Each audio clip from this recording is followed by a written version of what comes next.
So has the market changed in the last few months? Absolutely. Has the bottom fallen out of the Toronto real estate market? Absolutely not.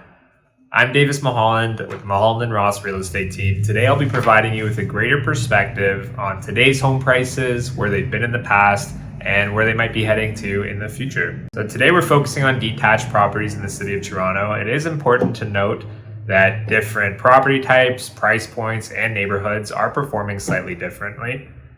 Now, looking at this graph, yes, 100% today's prices, when compared to those in the first quarter of the year, have experienced a significant correction.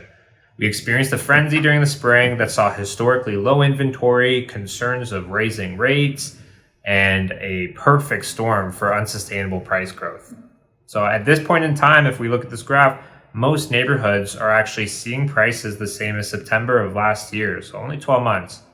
Now, if you're wondering why certain homes on your street are sitting for sale a little longer than others, there's a good amount of sellers that are actually holding on to valuations that they might have been seeing in that first quarter of the year. Now, when we focus on properties that are selling, a lot of these properties are still seeing offers within 1 to 2 weeks on the market, getting steady showings, and even in some cases, we are seeing multiple offers.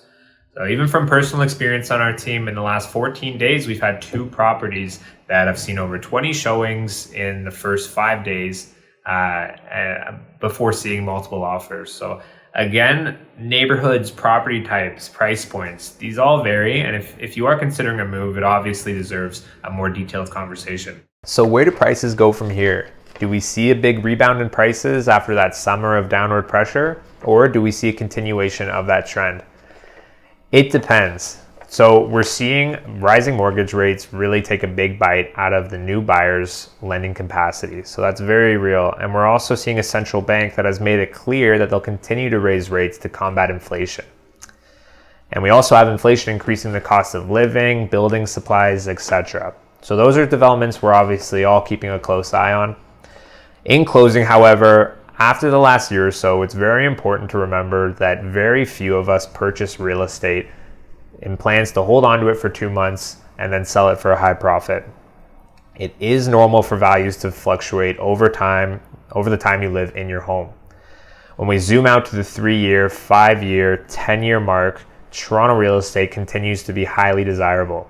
So if you have any questions, if you're curious, if you're concerned, if you're excited, if you just discovered that pile of cash you forgot you hid under your mattress last year, give us a call and we would love to connect and help you start planning.